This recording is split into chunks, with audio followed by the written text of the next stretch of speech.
Okay, before elaborating on the problem of capitalism, and there are several significant aspects of it that shake the belief in the goods of this ecosystem to the core, inspiring a search for a better system, let's go over the basics of capitalism, including its definition and a brief take on its roots and its journey to where it is today. So at its core, capitalism as an economic system enables any capable legal person to take a responsible and impactful role in their country's economy by allowing them the ownership of the means of production, the goods, the operations and the trade, unlike in socialist countries where these fall under the ownership of the collective society. In their business endeavours, the private owners or capitalists employ the help of workers that sell their skills for an agreed wage, something that you often overlook. As such, capitalism relies on a free market to set its own rules and on the competition to determine both the prices of the production with all its segments and the prices of the final goods and services launched on the market. Some other principles that shape capitalism are the accumulation of capital, wage labour, limited involvement of the state, and an open business climate for everyone, to mention just a few. So here's a short history of capitalism. And you can see where I talk about this right from its very beginnings in another podcast titled The State. So different researchers and scholars have different opinions about the origins of capitalism, but most of them trace the roots of this economic system back to the Middle Ages. And European history teaches us that most countries were organised according to a feudal system that contributed to the creation of different economies on a smaller scale within the same country. On one side, there were the feudal lords who possessed all the land, and on the other were the peasants who worked those lands. And in exchange for their labour, similarly to today's wages, the peasants were given a scarce part of the land to live on and to work, and to fulfil their own basic needs. The trade of goods was only allowed to a selected few and was organised in craftsmanship guilds, and the control of production was strict and the competition was very limited. The feudal societies were focused on meeting the needs that people had at the time and on keeping the town's economy stable, which made the system very closed and with very slow progress. However, the dawn of the 16th century saw an increased trade on a foreign level, which triggered the creation of a new player in the market, and these were the merchant capitalists, and they traded foreign goods to European aristocracy.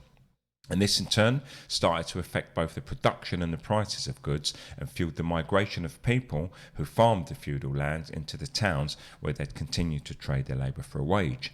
And while many consider the emergence of the merchants to have signalled the farewell of the old feudal society, and with that the birth of a new system, it wasn't until the first industrial revolution of the 18th century that the roots for modern capitalism were fully established. The Industrial Revolution triggered an advancement in technology as the world had never seen before. It enabled a mass production of goods,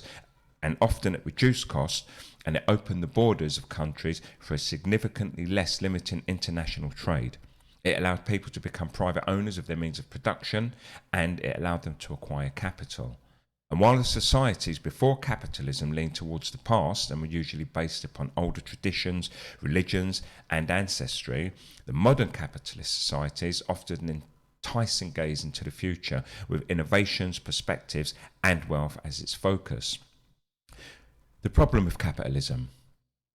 While the birth of capitalism did promise the common folk a liberation from the greedy hands of the feudal lords, the reality seemed to depict a very different picture. The only difference between the old picture and the new one being the latter just corresponded better to the modern world, a better fit of a world driven by the newly invented technology, which really was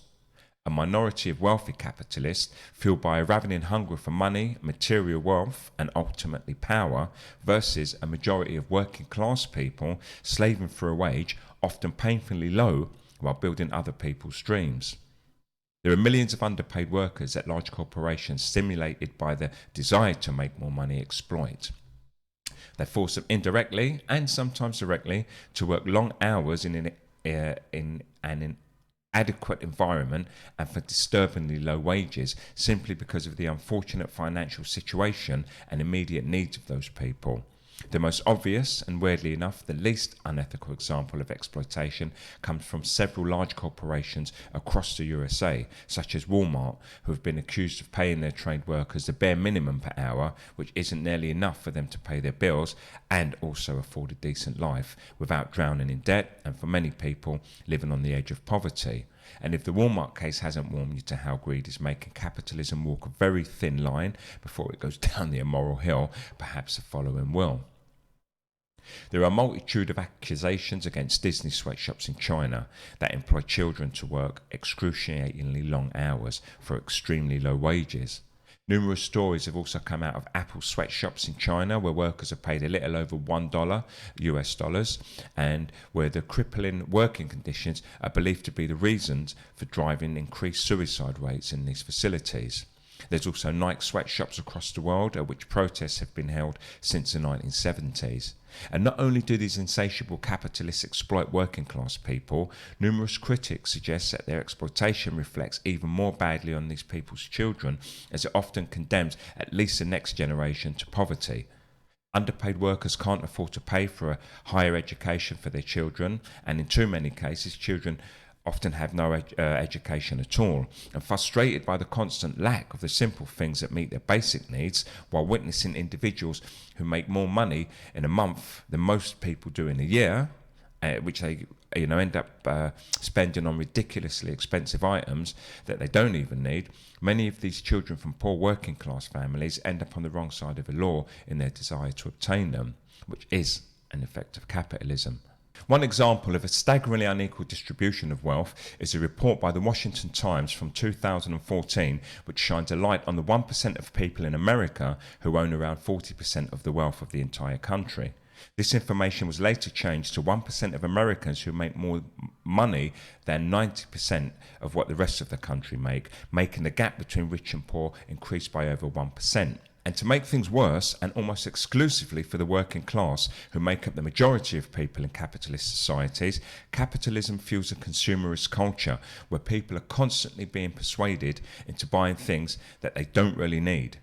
manipulated with their own desires to create and maintain a better social image of themselves by capitalist corporations that simply want to make more money. Critics of capitalism and consumerism conclude that these cultures alter the meaning of life to a point where people prioritise the material over real values at any given moment. Even special events and holidays such as birthdays, Christmas or Valentine's Day nowadays are a lot less about spending quality time with loved ones or people they care about, or even doing something noble for others, and are now much more about buying and receiving presents, which, with the help of social media as a channel to brag about things, are commonplace for these yearly occasions. So, in summary, it wouldn't be untrue to say that most of the highly developed places, such as Europe, USA, Canada, Japan and the Nordic countries, amongst others, are still cruising on the back of capitalism in order to drive their economies to what they consider as successful growth and power which they enjoy today. Over the last few centuries, capitalism has undoubtedly allowed for an explosive and uninterrupted progress for the majority of the countries who embraced it, and an unprecedented exponential advancement in technology and consumerism in the last 50 years. In his book, The Power of Capitalism, Rainer Zittelmann, who is a journalist and businessman, shines a bright light on the growth of capitalism as he strengthens the pro-capitalism arguments by comparing the notable success and development of South Korea to the poor and isolated economy of its sibling North Korea. So many will see a positive effect of capitalism, and that's undeniable. However, capitalism has so many flaws, and the uncontrollable greed that seems to possess and control the minds of many capitalists is merely one of them. Greed drives a wedge between people who are on the verge of starvation on one side and a selected number of those who gain so much profit. Greed makes capitalism, as a culture, favour those willing to go to unimaginable lengths to acquire more wealth, such as draining precious natural resources, leading large corporations to help fuel wars, destroying countries to gain control over their natural resources, such as the Congo Wars over gold, in which the capitalists made more profits with these endeavours, while the poor and inferior were left even more broken than previously.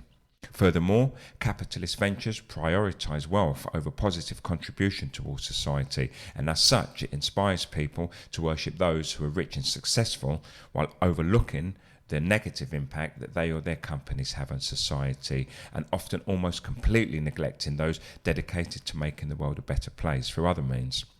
Perhaps the most obvious example of this would be the worldly obsession with people such as Steve Jobs. And he's a role model among and beyond technology and the entrepreneurial world, who, regardless of his contribution to our society with his ideas and inventions, was considered to be a selfish, spoiled and downright mean person, and who shut down Apple's humanitarian programs despite the company's and his own wealth and their combined ability to make an actual significant change for those who are much less fortunate. Capitalism needs an update or complete overhaul.